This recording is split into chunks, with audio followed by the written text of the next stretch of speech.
I've loved dogs my entire life. I remember every one I've ever had, and I love them all. The best dog I ever had was a bull mastiff named Conan. I bought Conan from a breeder in the year 2000.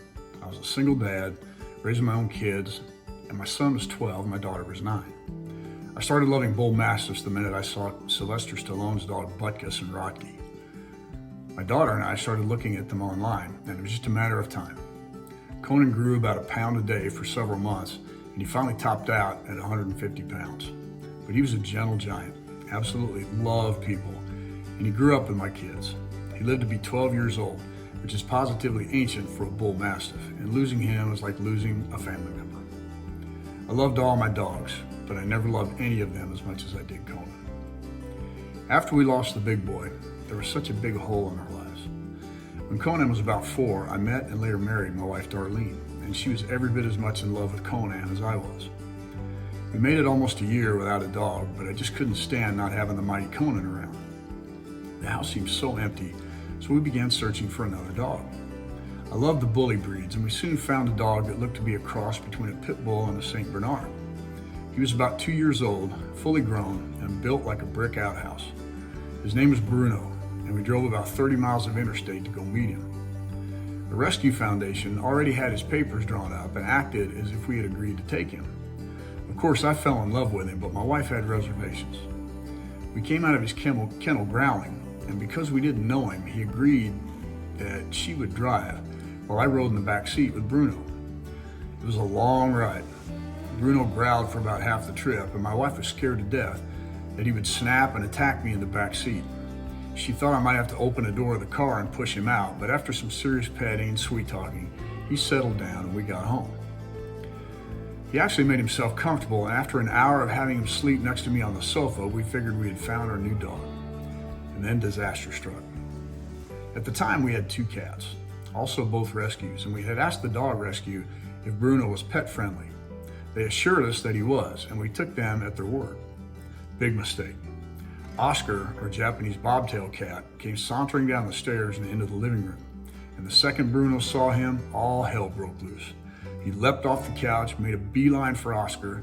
I took off after him, and just as he was about to lunge for Oscar, who was hiding under my desk in my den, I was able to hook an arm around his neck and drag him into the powder room and slam the door. He went ballistic, growling and barking and leaping at the door, and at that moment, I knew we couldn't keep him. Oscar and Achilles had been with us for many years, and there was no way we could keep Bruno in the house and expect to keep our cats alive. We had to take him back. But the rescue couldn't take him for 2 weeks, so we had to keep him separated from the cats for 2 long weeks. My wife was a nervous wreck, and I was pretty much the only thing between Bruno and our cats. I loved him, but there was just no way we could make it work. So we took Bruno back and started searching once again. The good news is he ended up with the nicest lady, and she had no pets, and she kept him for over 8 years until he passed away. We soon found a litter of puppies at a rescue in Joliet that had a mother who was an English Mastiff, and when I saw the pups, I was smitten. We made arrangements to adopt our next dog, a female Mastiff mix named Maggie. Maggie was only 10 weeks old when we brought her home, and she was just the cutest puppy. However, we had her out on a walk and found out pretty quickly that she had a mean streak. On her walk, she liked to roll around in the grass. When I bent down to pick her up, she tried her best to take off one of my fingers. She also did this when anybody got near her food or a toy that she claimed. We put her through 3 training classes, but she was just wired that way. She eventually grew out of snapping at us, but we couldn't have her out when we had company or workmen over to the house. She just had this protective gene that could not be controlled. She was by far the orneriest dog I ever owned.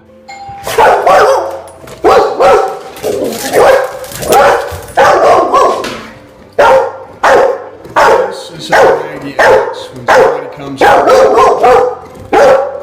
and if we loved her. Like many big dogs, she was a goofball and loved to sleep curled up next to me on the sofa in the oversized recliner. She also loved jumping up in my truck and taking any kind of trip, whether it was just down the block or a couple of hours to go see my dad in Effingham. She gloried in chasing the geese out of our backyard, and while she thought she had the top end speed to catch rabbits and squirrels, Maggie was a big bone girl, and in reality, she never got close. In the fall of 2021, Maggie got a golf ball sized tumor on her side, and I took her to the vet to see about getting it removed. The vet ran some tests and said that while he could remove the tumor, it was a sign of something worse. Maggie had cancer. We couldn't tell exactly how long she'd live, but the vet told me that she probably had 6 months to a year left. She made it until August of 2022, when one day she completely stopped eating, which never happened with Maggie. She had a voracious appetite, and after 2 more trips to the vet, I knew the end was near. One morning, Maggie went into our backyard and promptly threw up about a pint of blood, and I knew it was time. We lost her 3 days after I lost my dad, and I can tell you that was one of the worst weeks of my life. She was a PETA, which stands for pain in the asterisk, and she didn't listen worth a damn, but I loved her and I miss her. There's nothing in the world like a dog. They brought me some of the happiest moments of my life. When I'd come home at night after having a bad day at school, I could always count on my dog to be happy to see me, no matter what kind of mood I was in. They always had a way of bringing me back to what was truly important in my life. When a 150-pound mammal licks your face and tries to sit on your lap, it's hard to feel sad. One thing I've always felt about the afterlife is that after you pass away, all your pets will be there waiting on you, completely healthy and in their prime. I don't know about you, but I take a lot of comfort in that. They get so little time here on Earth that I just know we get to spend an eternity with them after we're gone. That's why I would always tell my dogs just before they were euthanized that I would see them again soon. There's no doubt in my mind that I will. As always, thanks for watching, take care, and I'll talk to you all soon. Love you guys.